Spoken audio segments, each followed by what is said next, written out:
Jy kan jou Bybel so lank oopmaak by Johannes 3. Die titel van my boodskap vir oggend is Kom tot bekering en vernuwe jou denke. As ons aan die woord bekering dink, die woord metanoia, dan beteken dit om te dink soos wat God dink. Maar ongelukkig is die fokus oor baie jare op 'n plek gewees van as ons praat van bekering, dan dink ons net aan die goeders wat ons verkeerd doen. En dit is verkeerd om nie te dink soos wat God dink nie. Maar ons dink nie aan daardie aspek nie. Ons dink nie aan ons denke nie. Ons dink net aan die goed wat ons verkeerd doen. Wat ons klassifiseer onder die woord sonde. Maar vanoggend wil ek bietjie praat oor die bekering van my en jou denke. Ek weet nie van julle nie, maar mense se uitdagings is geweldig baie. Ek dink elke ene van ons wat hierso sit met 'n uitdaging. Ek wil dit nie probleme noem nie.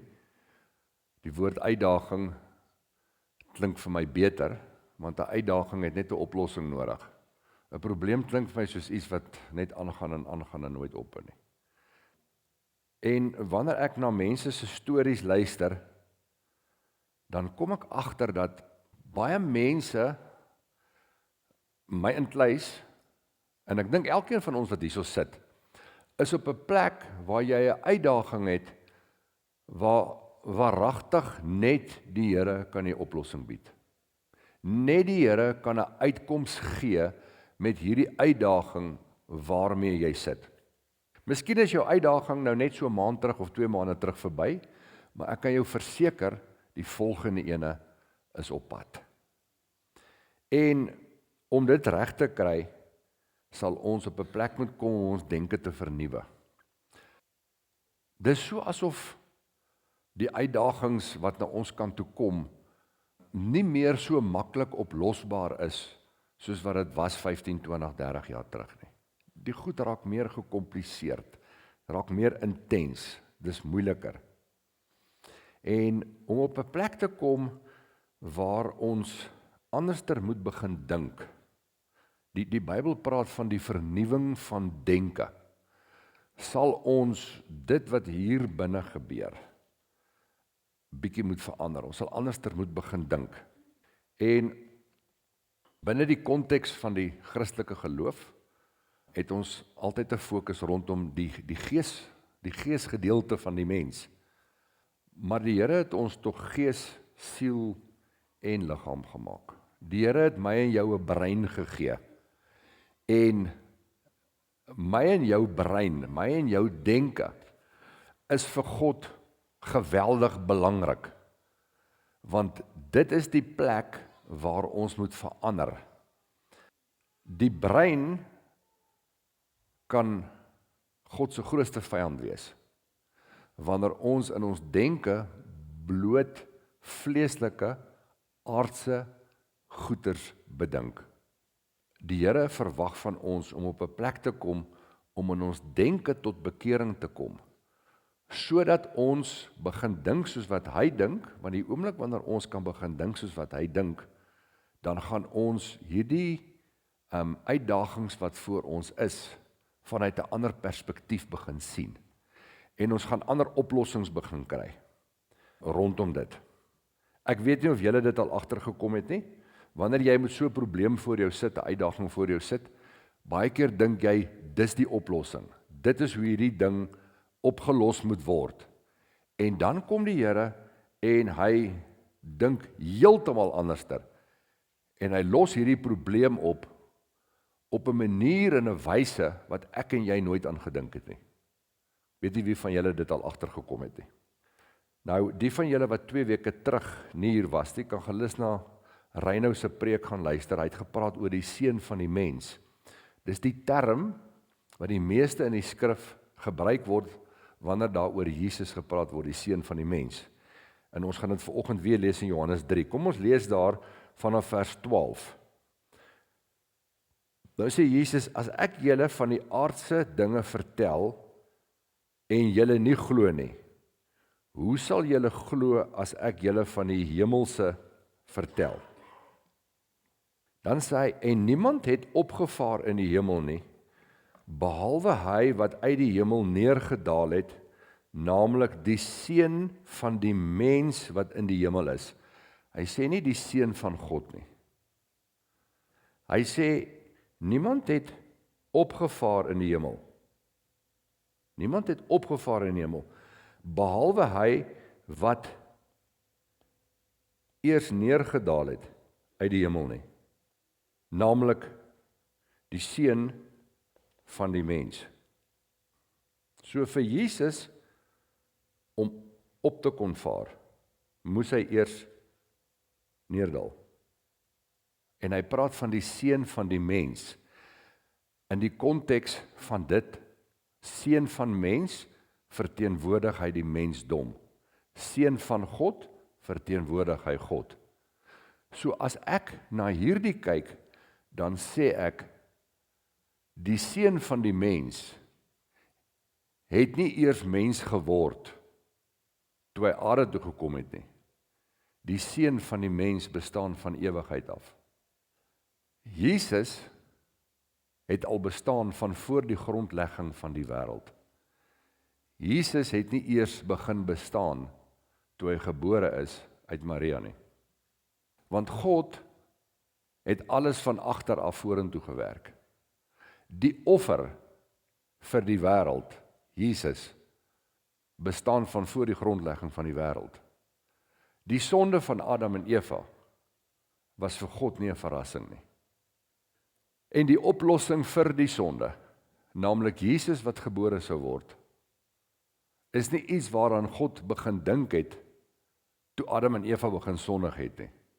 Sy plan was lankal reeds daar, van hoe hy hierdie, in sy alwetendheid, hoe hy hierdie probleem gaan oplos.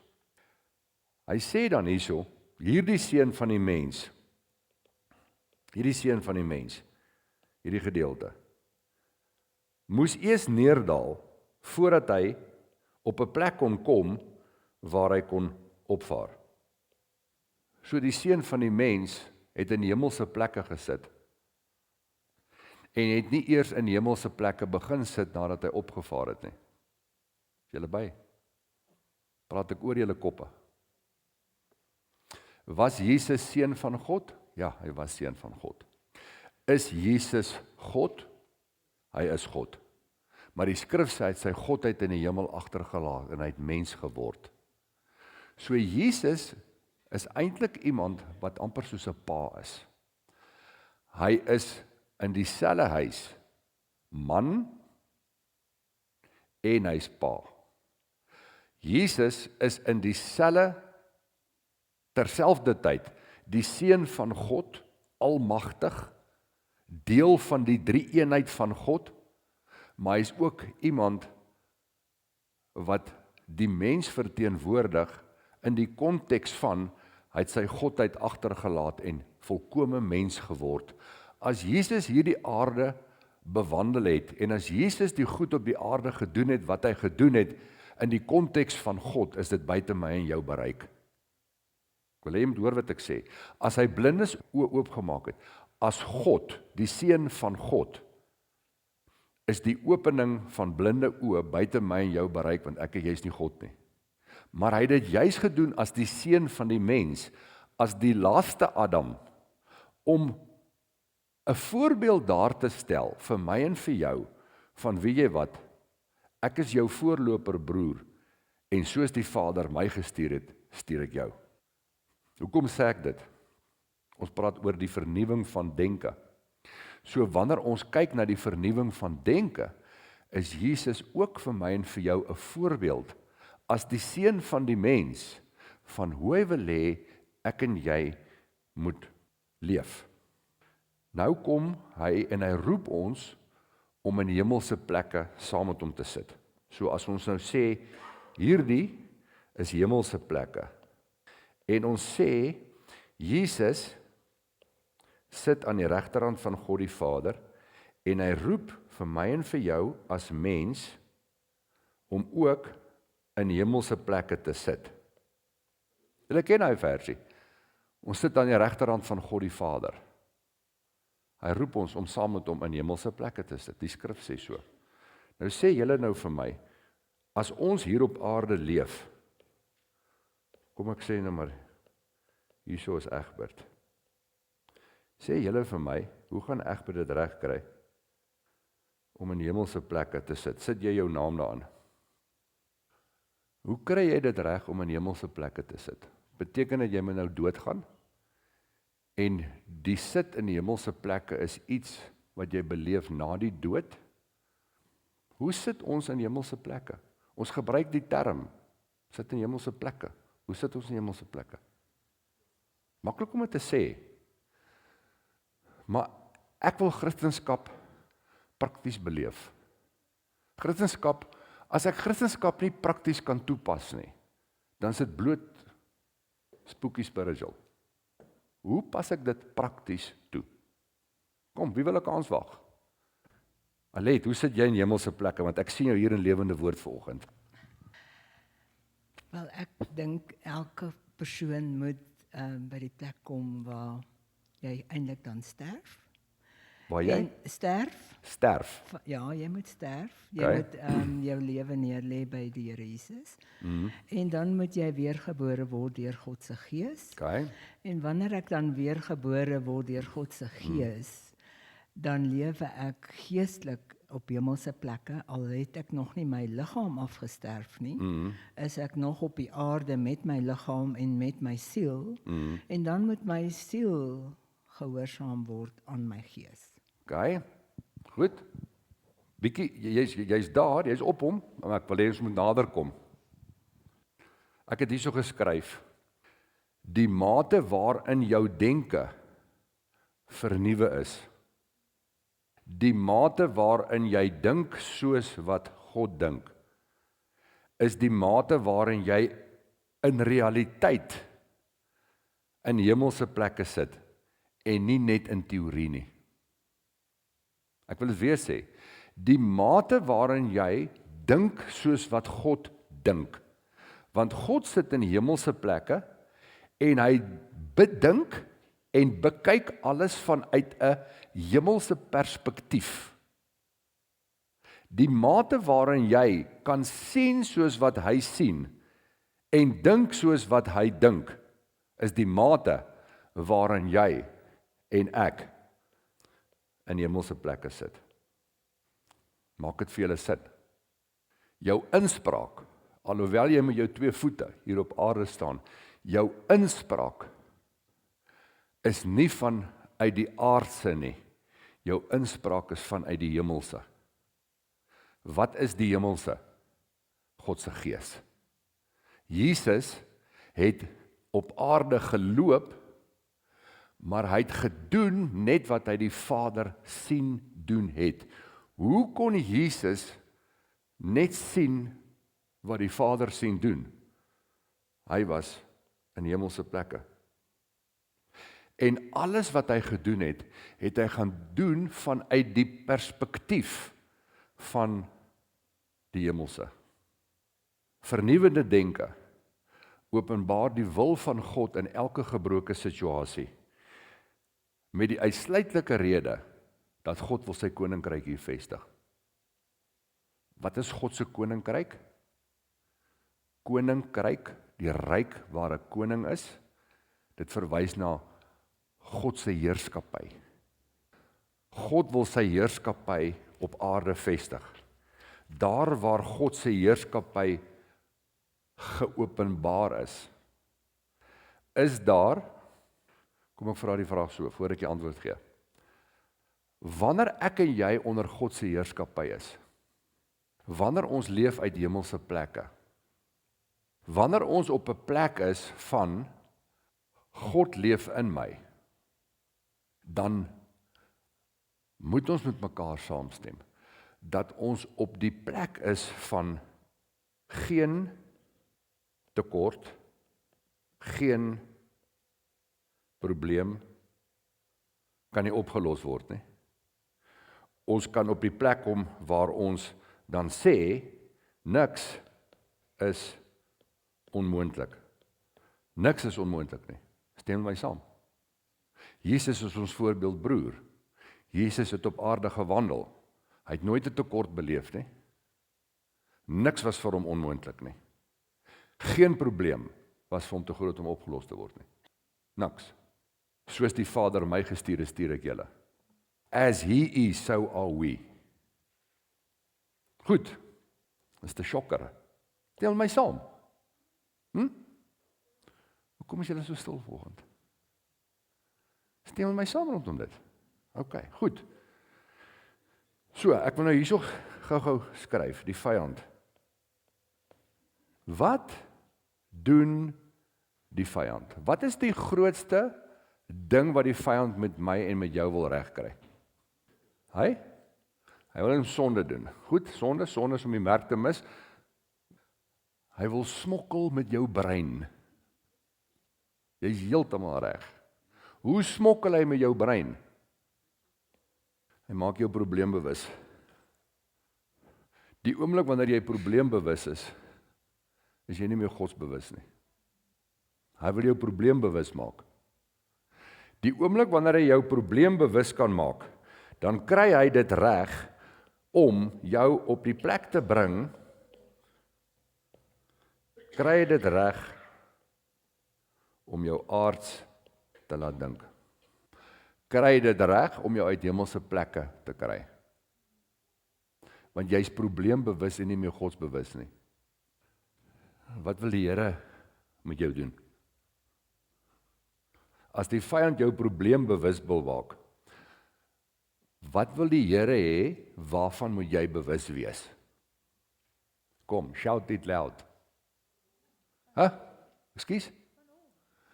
Van hom, is reg? Is reg?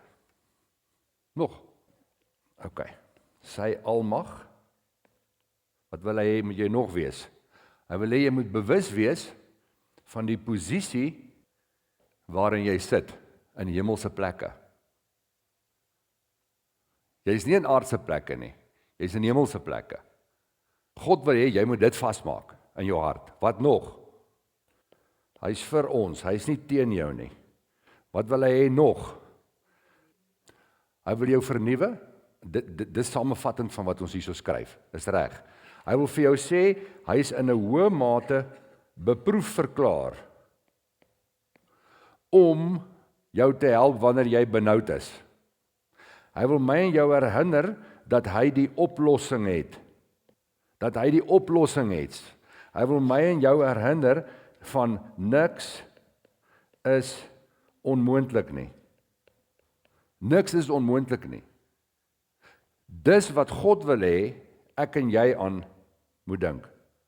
Dit. Niks is onmoontlik nie. God wil hê dat ek en jy moet leef vanuit die oplossing is in hom te vind. In plaas van om te leef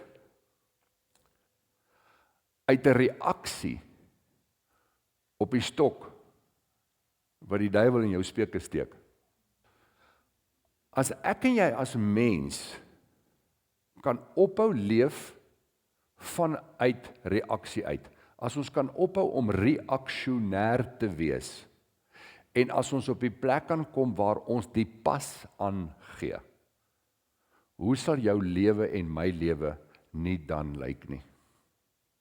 In Boer-Afrikaans, as ons kan ophou om te leef van om vure dood te slaan, hoe sal my en jou lewe nie wees nie? En as ons na hierdie ding kyk, dan sê ons, weet jy wat? Hierdie is niks anderster. Hierdie is niks anderster as God se perspektief nie.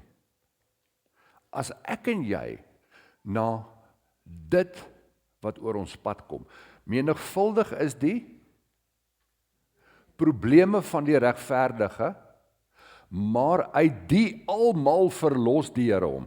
As ons na ons probleme, as ons na ons uitdagings kan kyk vanuit die perspektief van God, dan gaan ons lewens anders lyk.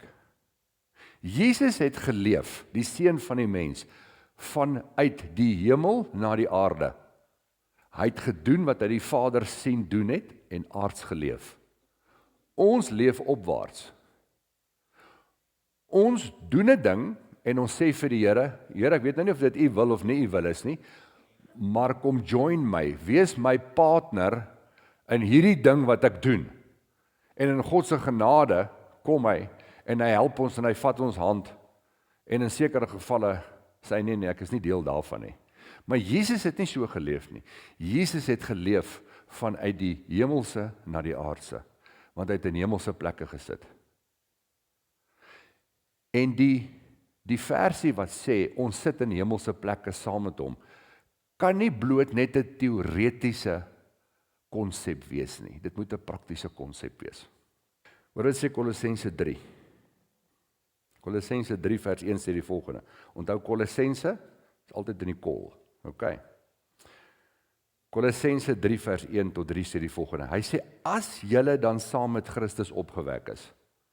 As julle saam met Christus opgewek is. Ek wil gou by julle hoor, wie van julle wat hierso sit, is nie saam met Christus opgewek nie? Steek uit jou hand op. Wie is saam met Christus opgewek? Is julle seker? En die mense wat geen hand opgesteek het nie? Luister hierso, die Here sê as een gesterf het, het almal gesterf. As een opgestaan het, het almal opgestaan. Jy het saam met hom gesterf, jy het saam met hom opgestaan. So, hy sê vanoggend, hierdie is nie 'n as, julle, dis nie 'n as van voorwaarde nie, dis 'n as van konklusie. Verstaan julle wat is die verskil tussen 'n as van voorwaarde en die as van konklusie?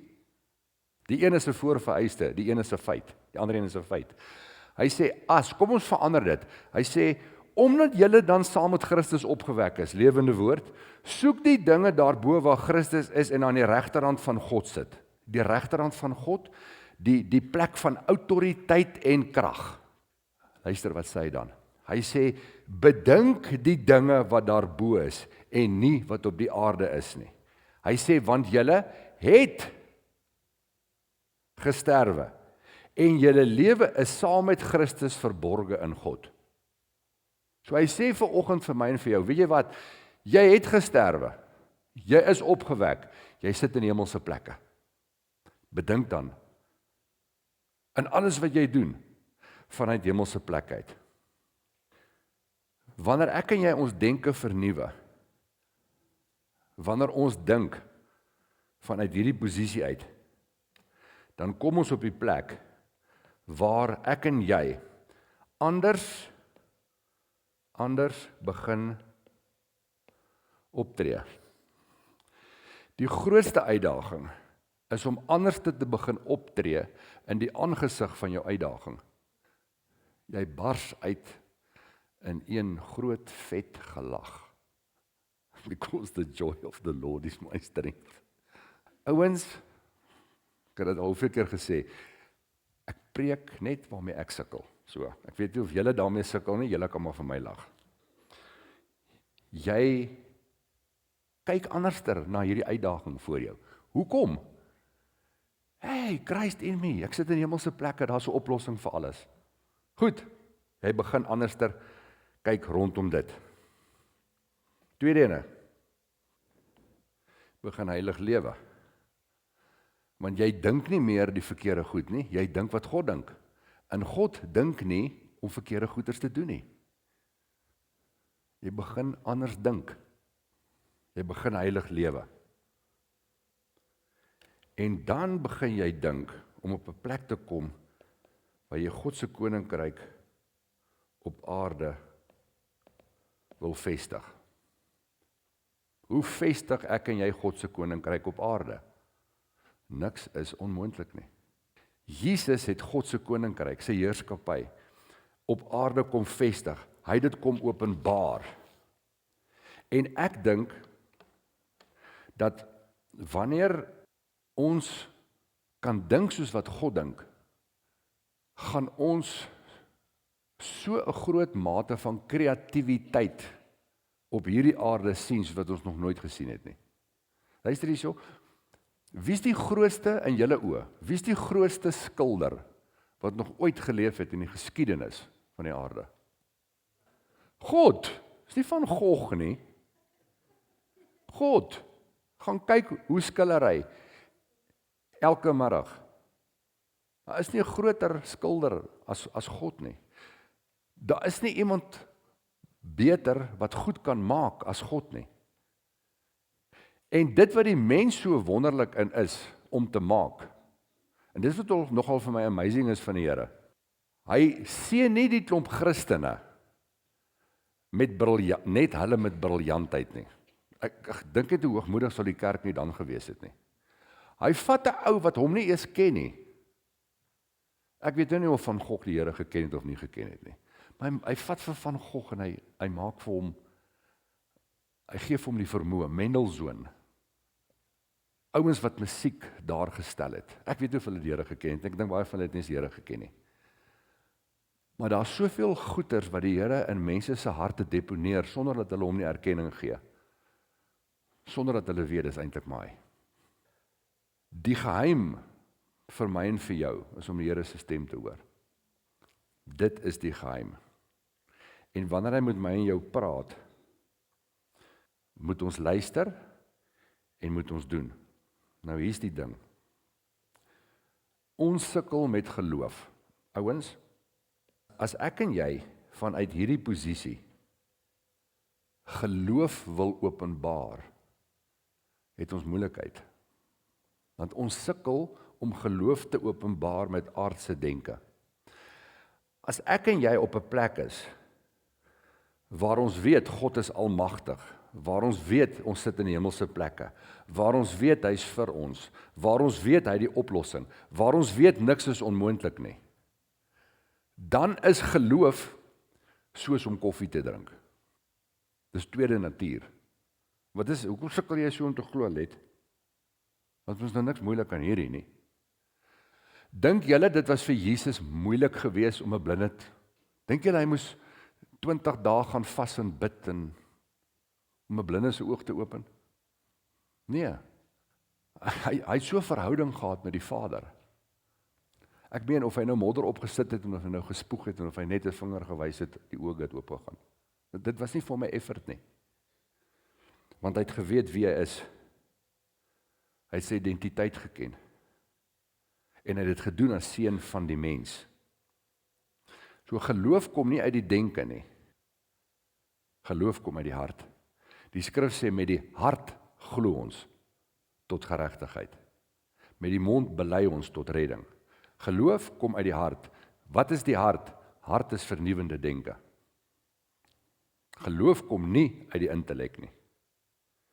Want die intellek en geloof staan reg teenoor mekaar. Dis botsend. Dit kom uit die hart. Egbert voorbeeld. Die hoofman oor 100 kom na Jesus toe. 'n Romeinse soldaat. Hy sê vir Jesus, my kind is siek by die huis. Hy sê vir Jesus, jy hoef nie te kom nie. Hy sê, spreek net 'n woord, want ek is 'n man onder gesag. Hy sê, ek is 'n man van gesag, maar ek is 'n man onder gesag. Jesus spreek 'n woord, en van daardie ure word sy kind gesond. Daar's iets wat die hoofman oor 100 in sy hart verstaan het, omdat hy geweet het hoe dit werk in God se koninkryk. Jy hoef net 'n woord te spreek. Jesus openbaar dit vir ons toe hy 'n skare kos gegee het. 2 visse en 5 brode. Wat het hy gedoen? Hy het sy oë opgeslaan na die hemel en hy het God gedank. En daar was te veel kos. Hy het nie in 'n staat van paniek ingegaan nie. Hy het nie vir sy disippels gesê, hoor hierso, hier het ons groot probleme vandag nie. Hy het geweet wie hy is, hy het geweet wat kan sy Vader doen, hy het gehoor wat sy Vader gesê het, gee hierdie mense kos, hy het dit vir sy disippels gesê, hy het aardse denke gehad. Die seentjie het nie gesê, 2 visse en 5 brode gaan nie werk nie. Die seentjie het nie daar rondgeloop, en toe een van die ongelowige disippels hom vra, hoor hierso, ken jy vir Jesus? Ja, ek ken hom nie eintlik nie, maar ek het al gehoor van die ou. Wie's hy? Nee, hy het gesê ons moet hierdie klomp 25.000, 20.000 mense kos gee. Is hy dan mal? Waar gaan hy die kos kry? Nee, dis nie wat die seentjie gesê het nie. Die seentjie het gesê, vat die 2 visse en die 5 broodjies. Hier vat die disippels die 2 visse en die 5 broodjies na Jesus toe. Ek wonder wat hulle gedink toe aan hom te loop. En Jesus sê, dis al wat ek nodig het. En Jesus vermeerder dit. Nahum. Julle al Nahum gelees? Nahum is in die Bybel, né? Nahum 1 vers 7 sê die volgende. Hy sê die Here is goed. Ek wil vanoggend vir jou sê, die Here is goed. Die eerste ding wat jy moet vasmaak. Dan sê hy vanoggend vir my en vir jou, 'n toevlug in die dag van benoudheid. Praat nog steeds met my en met jou. Hy sê, en hy ken die wat by hom skuil. Hoor wat sê die Engels? Hy sê, the Lord is good. Hy sê, a stronghold in the day of trouble. Hoor jy so broer, wat sien jy? Moeilikheid. Trouble. Hy sê, a stronghold in the day of trouble, and he know them that trust in him. Ek wil dit in Engels sê, there is a stronghold of the goodness of the Lord, where we are supposed to live in. Jesus, maar dit klink gesalf. Dit wil sê Engels nie fantasties nie. Jy het verstaan, ouens, hè? The goodness of the Lord is a stronghold. Wat is 'n stronghold? Dis soos 'n vesting. Dis iets wat sterk is, dis iets waarin ek en jy kan skuil. Mense wat die goedheid van God verstaan, het eintlik outomaties 'n stronghold waarin hulle leef. Mense wat op 'n plek is, wat vanuit hemelse plekke leef, sê, weet jy wat, ek sit in 'n stronghold, niks kan my hier bykom nie.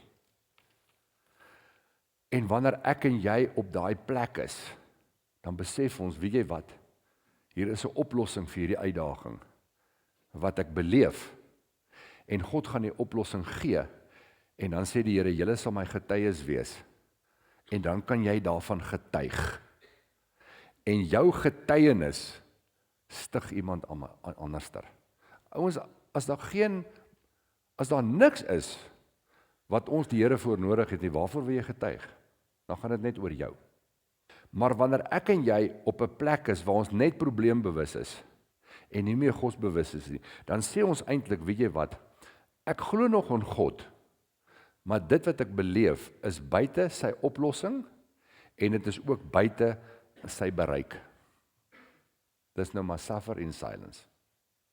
Ok, nou ek vra nou 'n vraag. Ek sluit af met die vraag. Hoe kry ons dit reg om in hemelse plekke te sit? Hoe kry ons dit reg om daar te kom? Hoe lyk die bus wat so intoe ry? Hoe kry ons dit reg? 2 Korinte 10. Hierdie versie gebruik die kerk om die duiwel te veg. Dit het niks met die duiwel te doen nie. 2 Korinte 10 vers 3 tot 5 sê die volgende. Want hoewel ons in die vlees wandel, ons is hier op die aarde, voer ons die stryd nie volgens die vlees nie. Hy sê, jy kan nie hier vleeslik bedink nie. Hy sê, want die wapens van ons stryd is nie vleeslik nie, maar kragtig deur God om vestings neer te werp. Wat is hierdie vesting? 'n Vesting, hierdie vesting, wat hiervan gepraat word in vers 7, is 'n vesting wat die vyand daar gestel het, wat jy glo wat 'n leuen is. Hierdie probleem kan die Here nie oplos nie. Daai vesting. Hy sê, terwyl ons planne verbreek en elke skans wat opgewerp word teen die kennis van God, hoor nou, en elke gedagte gevange neem tot die gehoorsaamheid aan Christus. So, elke gedagte, elke ding wat jy bedink, moet jy gevange neem en tot gehoorsaamheid bring aan Christus. Met ander woorde, dit wat jy dink, is dit wat God dink van hierdie situasie. Of is dit wat die duiwel van hierdie situasie dink. Ek hou jou voor, die lewe en die dood. Kies dan die lewe dat jy kan lewe. Vir wie gaan jy luister? Gaan jy luister wat God gesê het, of gaan jy luister vir die vyand wat sê, het God dit gesê, met 'n vraagteken agteraan? Sy plan het nog nooit verander nie. Die grootste geveg in my en jou lewe sit tussen ons ore, om op 'n plek te kom, waar ons dink soos God dink, en sien soos wat God sien. Is dit maklik? Ons is so aards, dat dit nie maklik is nie. Ons verhouding is so gebrekkig met die Heilige Gees, dat ons sukkel. Die sleutel om dit makliker te maak, is verhouding. Is niks anders dan nie. Alles kom weer terug by verhouding. Die hele Bybel, hierdie, is 'n verhoudingsboek. Hierdie love letter is aan my en jou geskryf, om ons verhouding in 5de rad te sit. Om by hom uit te kom, om te lees, om te hoor wat hy sê, om sy inspraak te ervaar. Dis waaroor dit gaan, verhouding. Om sy stem te hoor. Sukkel ek daarmee? Ja, ek sukkel daarmee. God roep my en jou, om hierso te sit, en vanuit daai posisie te leef. En ons gaan dit al meer en meer nodig kry, soos wat tyd aangaan. Ek dink dit gaan so maak. Totaal en al, party mense gaan totaal en al aards en wêrelds wees. En dan gaan jy mense kry wat totaal en al meer en meer denke gaan vernuwe. Daai twee pole gaan al meer en meer uit mekaar uitgaan. Die keuse is myne en joune. Kom ons sluit die oë. Vader, ek wil vanoggend vir u vra, dat u deur die Gees vanoggend net sal kom, en dat u ons sal herinner aan die probleme wat ons in die gesig staar, wat ons gister en gisterand en in die vroegoggendure oordink het. Dat ons daai probleem sal sien en dit sal identifiseer. En dat u sal kom deur u Gees, Here, om na hierdie probleem te kyk vanuit die posisie van u arm is nie te kort om te help nie. Dat u is in 'n hoë mate beproef in benoudheid. Dat hierdie ding nie vir u 'n probleem is nie, u het klare oplossing vir hom. Dat niks onmoontlik is by u nie. Dat u almagtig is en dat ek in Christus is en Christus in my is. U naam is Immanuel, God met my. En Vader, ek wil bid dat u vir elke ene 'n goddelike oplossing sal gee van hierdie uitdaging wat voor hulle is. En dat ons die oorwinning sal begin verklaar in die aangesig van die uitdaging. Dat ons die oorwinning sal begin verklaar in die aangesig van die teespraak van die vyand. En dat u ons sal help, Here, om in 'n dieper verhouding met u te kom, sodat ons kan hoor wat u sê wat die oplossing vir ons uitdagings is. Trust in the Lord with all your heart. Here, dat ons vertroue op u sal sit. U sê in 2 Kronieke, u oë deurloop die hele aarde om diegene kragtig te ondersteun, en dit is nou die hele lewende woord, omdat hulle hart onverdeeld op u gerig is. Here, help my om 'n onverdeelde hart te hê. En as die stem van die vyand kom, wat my 'n verdeelde hart wil gee, dat ek onmiddellik hom sal weerstaan, en onmiddellik sal verklaar, met die mond bely ek tot redding. Wat gaan ek bely? U is vir my. U is almagtig. U gaan vir my deurkom. U sal my nooit begewe en my nooit verlaat nie. In u sit ek my hoop. In U sit ek my vertroue. Ek eer U daarvoor, Here. Mag hierdie woord oordink word, mag die Heilige Gees die naprediker van die woord wees, mag dit ingebrand word in ons hart, en ek eer U daarvoor in Jesus naam. Amen.